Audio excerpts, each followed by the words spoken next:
Welcome to People and Profit. I'm Kate Moody.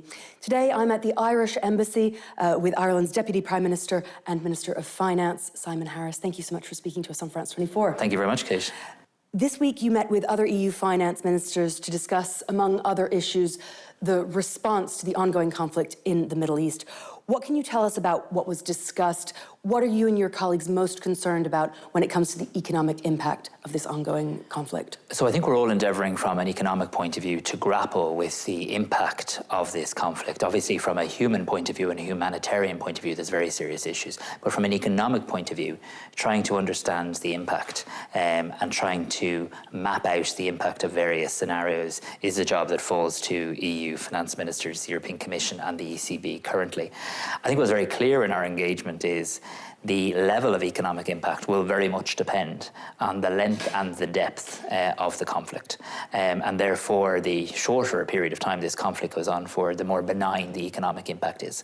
And that was the first point. I think the second point, which was really very sincerely held by colleagues right across the EU27, including Ireland, is we can't just look at this situation in the here and now. This is also a stark reminder of how Europe must become much more energy independent, much more economically resilient. Because yet again, and while there has been progress made since 22 of that, there's no doubt, yet again we find ourselves in a situation of commentating on decisions that have been made in another part of the world, the impact of which can be felt in our part of the world. And I think things like energy security, how we can accelerate the delivery of renewables, become all the more important. I want to talk a little bit more about that idea of energy security, because this conflict with Iran now represents the second time in less than 5 years that there has been a major disruption to oil and natural gas supplies after, of course, Russia's full-scale invasion of Ukraine.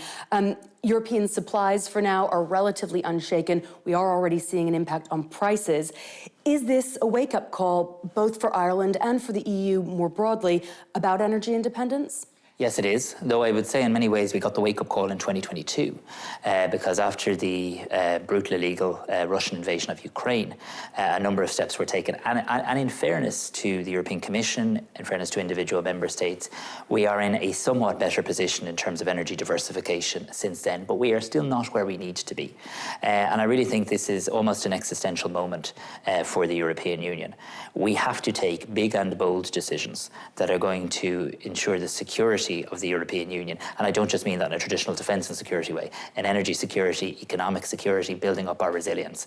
And quite frankly, it still takes too long to deliver major projects in Ireland, and that's why we're introducing critical infrastructure legislation this year to allow the government to prioritise certain projects that are so important, but also in Europe.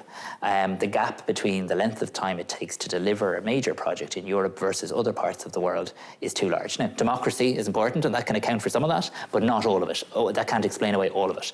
Too much bureaucracy, too much red tape. We have to increase our level of risk appetite in terms of major capital projects. Before the Iran conflict broke out, the EU was already navigating a pretty tricky trade landscape, notably because of the unpredictable trade policies of the US President Donald Trump. Do you expect that the EU will be subject to the 15% tariff that he's threatened?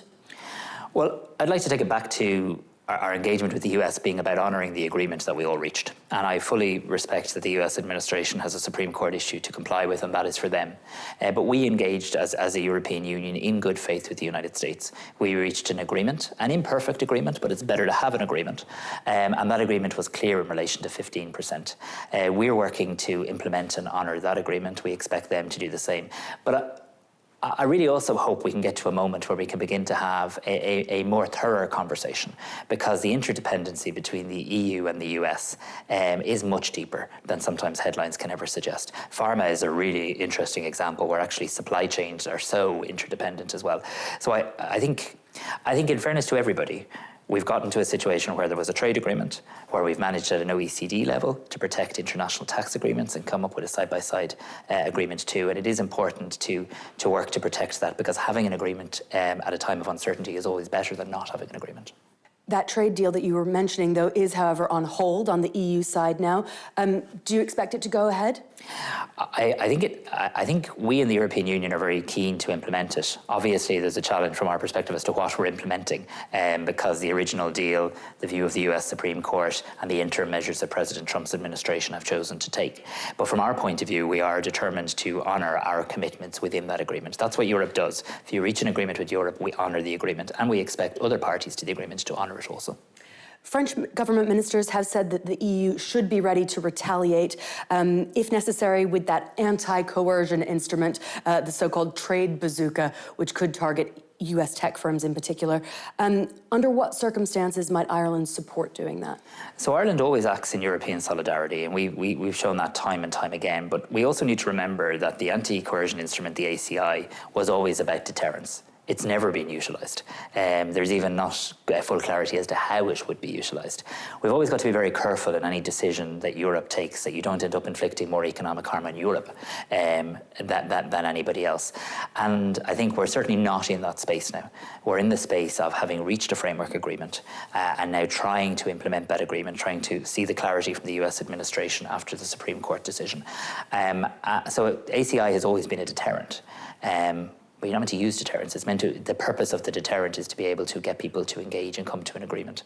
And we have that with the US. Like, we have, despite the challenges that can arise from time to time, despite the noise that can arise from time to time, the US and the EU have a really important trading relationship. And we've got to protect and safeguard that. Not in the interest of the US, they can look after their interests, but in the interest of Europe, in the interest of our citizens, the interest of Irish citizens.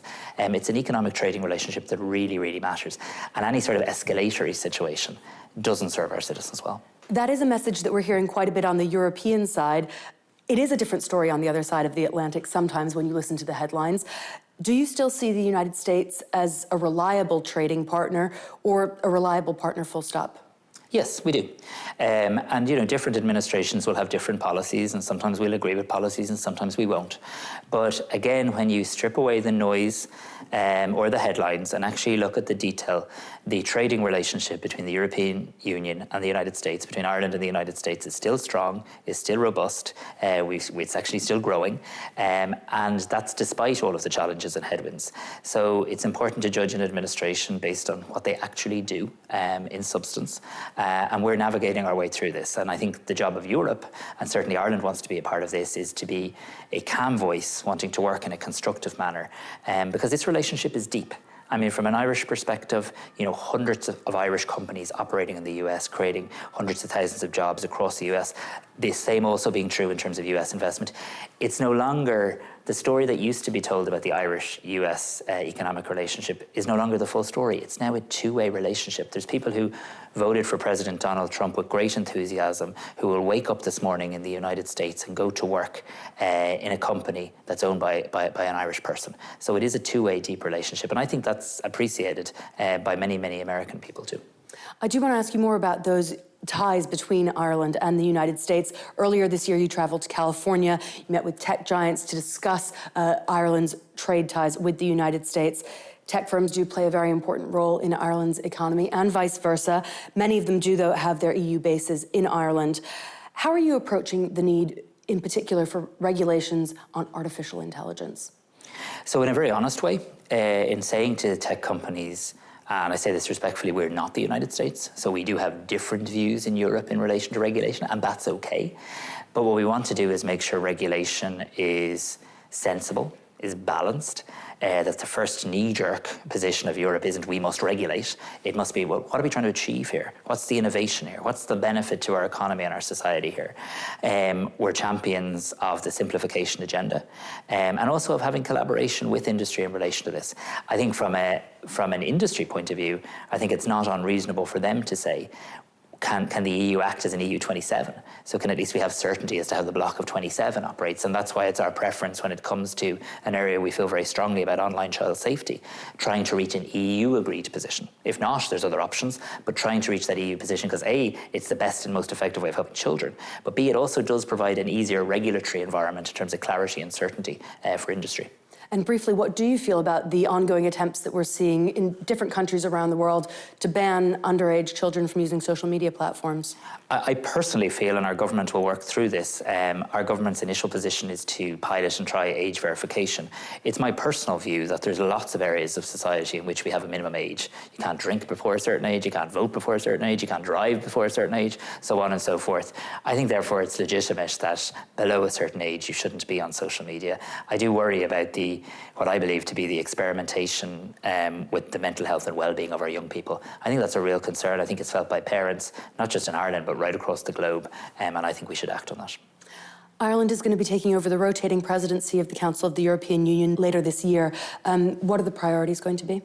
So the priorities will be themed around competitiveness, security and values. From a competitiveness point of view and an economic point of view, I really want to prioritise savings and investment union. I think for far too long, in fact for decades, narrow national discussions have gotten in the way of the bigger picture. This is a transformational project that can really, really assist the economic resilience and well-being of Europe into the future. And there has to be a landing zone found in terms of some of the outstanding issues. So we want to try and get savings and investment union agreed during our presidency, by the end of our presidency. Secondly, we want to try and get the EU's MFF, their multi-annual budget, for the next number of years agreed to provide that certainty in terms of spending and investment levels in a number of key areas. From a Ukraine point of view, we'll obviously stand steadfast with Ukraine and continue to keep a focus on the security agenda. But security has to be seen, and we've already discussed energy, security in the broadest possible sense. A secure Europe is a Europe that is more resilient, has greater autonomy and independence in key areas of the economy, of energy, and of course security and defence. You served as Ireland's Prime Minister for around a year. You're set to take over again in November of next year, I believe. Do you agree with other government leaders who say that the multilateral world order is coming to an end? I don't believe it's coming to an end at all. I believe it's under pressure, like it hasn't been in any recent time. But therefore there's an onus on us who believe in it to champion it, to speak up. One of the reasons I wanted to be here in Paris, another country, France, that believes so much in multilateralism, visiting the OECD, a great multilateral organisation. So multilateralism needs friends, it needs allies. It will get through this period of time because no matter how big or small a country you are, the challenges and the opportunities of our time cannot be addressed alone. We are all way more interdependent than sometimes politics likes to suggest. And therefore, multilateralism is going through an extremely difficult time. But once its friends stand by it, and Ireland certainly will, it will endure. Simon Harris, thank you so much for joining us on People and Profit today. Thank you so much. And thank you for watching. Stay tuned to France 24.